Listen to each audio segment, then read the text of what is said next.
Get ready to get your sports on as everyone gets into the action. Make your moves and light it up from downtown, not once, but twice. We'll bring you the winners and make sure the lens is clean because Spidey is in the house. Not the time to be camera shy. Sports Night is next. Hello, everyone, and welcome to Sports Night. I'm Joe Young. And I'm Howie Shapiro. And one thing you and I are never is camera shy. That is very true, and we better not be because it'd be tough to do this job if we were. Season almost over, the winter season, but we're going to jam through what we have from this past week. We're going to do it in 15 minutes so that you can get double your pleasure in your half hour of watching. We start with the boys hockey team. Season is over for the Cardinals. They were just no match for the top-seeded Blaine Bengals in last week's section quarterfinal. Depending on which rankings you looked at, the Bengals were ranked between 3rd and 5th in the state. They had won their last 8 games in the regular season, including a 7-1 victory over the Cardinals, and they were 16-2 since late December. It was clear from very early on the Bengals were just playing at a higher level.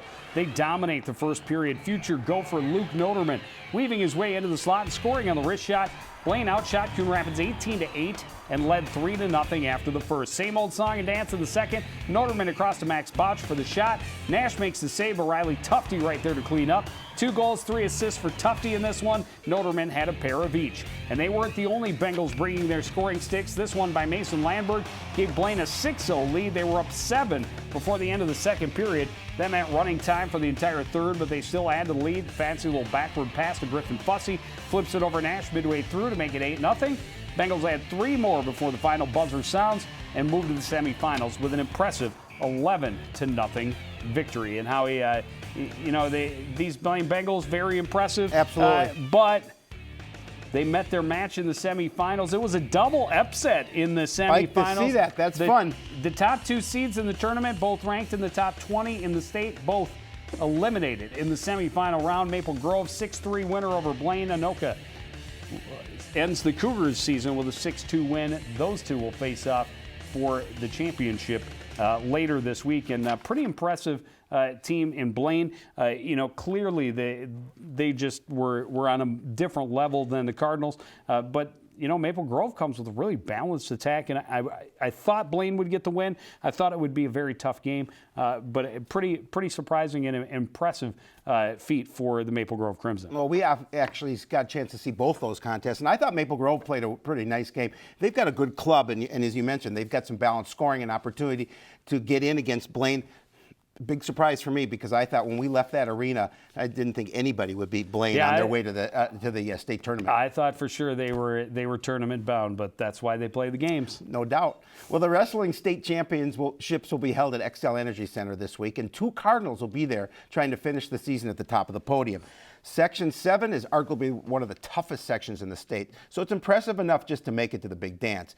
But winning is tradition for the Cardinals club, so they go into this tournament expecting to be successful.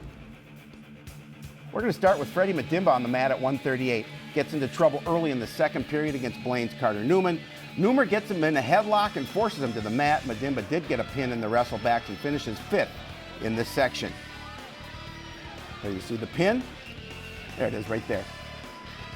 Cardinals captain Josh Bryant left nothing to chance at sections. He dominates his opponent, sweeping up at 145 with 2 pins, a 15-0 tech fall, and he's headed to state as the Section 7 champion.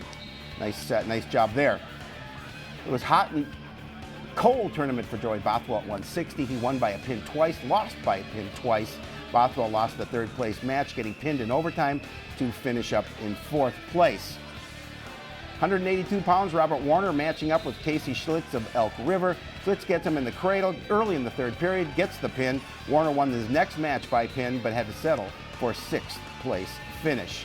Nick Halseth starts the tournament right. He's able to pin Blaine's Prentice Soe in less than a minute. Halseth finishes 3rd at 220 with all 3 of his wins by fall. And finally, coming up is the big boy, heavyweight Tim Mandyke. He's going to make it back from injury just in time for the tournament. He's got another weekend to wrestle. Mandyke started with back-to-back pins, finished 2nd. His only loss was a 1-0 decision in the championship, but he is headed to the XL along with Bryant for this week's state championships. Yeah, definitely. Best of luck to both of those young men. Josh Bryant as the section champion, Mandyke as the section runner-up. And, you know, it should be interesting to see how well they do against the best in the state. But you come out of Section 7, everybody knows you're the real deal. Oh, no doubt about it. Because there are a lot of great wrestlers in this section. Anoka just obviously going as the team tournament champion. But they send 9 wrestlers out of the individuals out of the 14 weight classes. So impressive. Just tells you just how strong the Tornadoes were this year. So the tournament starts on Thursday, and best of luck to those young men. We'll hope to have some highlights for you next week on Sports Night. Section tournament for the swimming and diving team also starts on Thursday this week over at Northdale Middle School pool. Diver Aaron Rosso did compete this past weekend and posted his best score of the year in an 11 dive meet, and that put him top 15 in school history. Nice job. So congratulations to him. Boys basketball team will open the section tournament in St. Francis on Wednesday as the 7th seed facing the 2nd seeded Saints. The Cardinals were really hoping to carry some momentum into the postseason, but it wouldn't be easy with teams like Maple Grove on the schedule. The Crimson are 2nd in their division and had won 9 of their previous 10 games. Maple Grove gets off to a fast start. Blake Davison jumps in the lane for the steal and runs the floor to lay it up and in. Crimson set the pace early. Coon Rapids having a tough time getting the going on the offensive end. Nice feed here by Nick Keller to find Tyrion Johnson on the baseline. The Cardinals trail by a dozen early. Crimson feeling pretty good out front and continuing to pull away. Good rotation to Jack Hutchinson with a wide open look for 3. Hutchinson led all scores with 22. Cardinals able to get an answer at the other end with a long-range shot by the big man Sam Carver. This one lopsided in the first half. Tyrion on the run. Had it stripped by Michael Liu. He'll race back the other way. Leave it off for Hutchinson to finish. Crimson lead 36-11 at the break. And they're not backing off in the second. Good pressure at the Cardinals' end. Rebound is tipped back to Ryan Bredensteiner. He steps up, sticks the jumper. Another trip down. Crimson able to find Zion Allen with an open look from the three-point range. Cardinals play them much tighter in the second half, trading baskets with the Crimson as Logan Severson hits the 3. Its deficit is just too large. Crimson go on to the 68-42 win. I think the final, the score in the second half was like 32-31. But as we talked about numerous times, you can't dig that big hole early. Cardinals on Wednesday lose another one handily at the hands of Centennial Cougars. Nick Keller, 23 points and 7 boards, but a deep fall off after that. Tyrion only had 8, Domovic 6, and Marcel Winston added 4 points and 3 boards in the 64-49 loss. On Friday, they wrap up the regular season schedule against Irondale. This is a team they feel they should be very competitive with and have a chance to beat every time they take the floor. They lose by 29 to the Knights. Jake Domovic led the Cardinals with scoring with 12. Winston added 10. Mormon had 9. Armand Mr. Roper Thornton had 5 points, and Tyrion had just 4. But there you notice all the guys who have been other than Domovic, who led the way, a lot of those typical top scorers for the Cardinals just held off the board in check by Irondale. There's a look at your Section 7 4A brackets. Blaine, the number 1 seed, will host Cambridge Isani on Wednesday. Duluth East gets to welcome Andover. Andover, the long road trip up north. Forest Lake will host Anoka, and Coon Rapids will be at St. Francis, and Howie will be there. Well, you know, if the boys coming into this game, if the boys have a chance, obviously you have to be consistent. 2 consistent halves of basketball.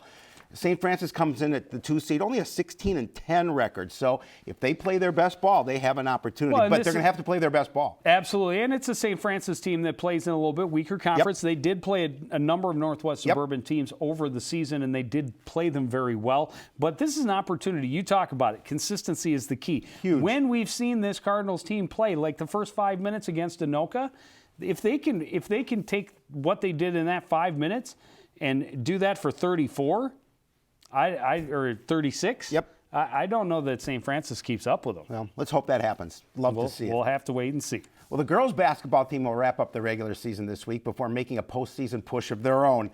The Cardinals hosted the final 2 home games of this year last week, starting on Tuesday when they welcomed Maple Grove. The Crimson had an impressive record, but they were a team the Cardinals felt they could play with and maybe even beat. Things are going to start right for the Cardinals. Opening possession, Kaylee Porsche hits the long jump shot. Porsche had the first 6 points of the contest. Well, after surrendering that lead, Marina Nyberg gets it right back for them, knocking down the long 3. But the perimeter presence favored the Crimson. They had 3-pointers from 4 different players in the first half and led by as much as 9. Cardinals trying to keep up with the striking system within them. Nyberg with the steal, the finish at the other end. A nice job getting the bucket. But once again, Crimson start clicking on offense. They're hard to stop. Good rotation to Maddie Tharp for the basket. It's 25-18 Maple Grove at the break. Cardinals got back within 2, but then Maple Grove reeled off a 14-1 run that put them in control the rest of the way. Coon Rapids had a slight advantage inside. Ellie Carver scores on this possession, but they just couldn't get the roll on their side. Tharp running the floor late in the game. Good spin to the basket. She finished with 11. Crimson run away with this one in the second half. 52-37 the final. And again, Cardinals started out well. Couldn't keep up that consistency. It's all about consistency. Yep. When they got back within 2 early in the second half, I thought we'd be in for one right down to the buzzer, but that's not the way it played out. Cardinals take on Centennial in their final home game of the season. They lose 72-50. Kaylee Porish pours in 24 points. Ellie Carver added 14. Nyberg 8. But then there you see it. After those 3, Carly Anderson only 3 points and Hagstrom 1. And that is all of your scoring for the team. They only get contributions for 5 different players. Against Irondale, the Cardinals do finish with a win, Nice. get a win. They have 2 more games this week. Kaylee Porsche, 34 points, more than Huge. half of the offense for the Cardinals. Marina Nyberg had a dozen. Caitlin Ackerman had 8. Ellie Carver 4 and Carly Anderson 3. But a big win. And again, they go into this final week. They're at Armstrong on Tuesday. They're at Park Center on Friday. That's 2 teams that give the Cardinals an opportunity to get a little something going before the postseason. And again, with them, it's been the same kind of thing. Getting their scorers going, taking care of the basketball. I think maybe even more so for the girls team than it has been for the boys team this year. Taking care of the basketball. Too many turnovers. When they don't turn the ball over, they play consistently. They can be a competitive club. Well, yeah, and their inside presence of Porsche and Carver, if they can get that game going and they can be consistent, and you've seen Porsche light it up, you saw 34 points, that gives them an opportunity as well. Well, and we will definitely have an opportunity to see them when they start the postseason. But for now, it's boys basketball playoffs on the docket for the CTN crew on Wednesday night, making the trip to St. Francis for the start of the playoffs. And then we will follow girls and boys basketball teams through the playoffs. And look at that. Tennis. They're already throwing tennis on the board. We're going to see the Champlain Park Rebels against the Cardinals on Tuesday the 5th. Before we go, Weather permitting. there are some kids that love to emulate their parents, but every once in a while a parent emulates their son or daughter. And look at Joe Young in net, putting on the equipment. I love to see it. It was not pretty. It was not even a little pretty. And boy, was it Well, tiring. I like the flopping. I'm glad that we took that shot, though, because that's about the only 2 times that I went down in a butterfly. Nice way you use the stick. After that, no, I'm In the not. net. I wasn't going down. That's my son right there. Right off the post. Ripping it off the post. And taking position out front of his old man, and he gets a push into the net right there. He deserved it. But, Getting a little tired at that point? Oh, I was absolutely Now this is my exhausted. favorite, where you just let's stay on the knees, and oh no, you're back up again. There was a lot of that. My favorite. Hey, I made that save. Yeah, Where's then my right through the defense? 5-hole. Then right Where's through the my 5-hole. defense? Then it's you know what? This I've is had my- enough. I'm an old man. Okay. This is my favorite right here. We got the. I'm on my knees just waiting. It's not like- getting up. yeah, I'm not Okay, getting I'm not up. getting up. Here I come. And then let's flop on And the hey, ice. I made the save. There I he made is, 2 floppy. saves. Ask any goalie. That's all you're responsible for is 1, maybe 2 saves. I love it. But that's going to do Good it job. for this edition of Sportsnight. I want to thank everybody out there for joining us. Continue to support everything we do here at CTN. For the entire crew, including Howard Shapiro, I'm Joe Young saying good night.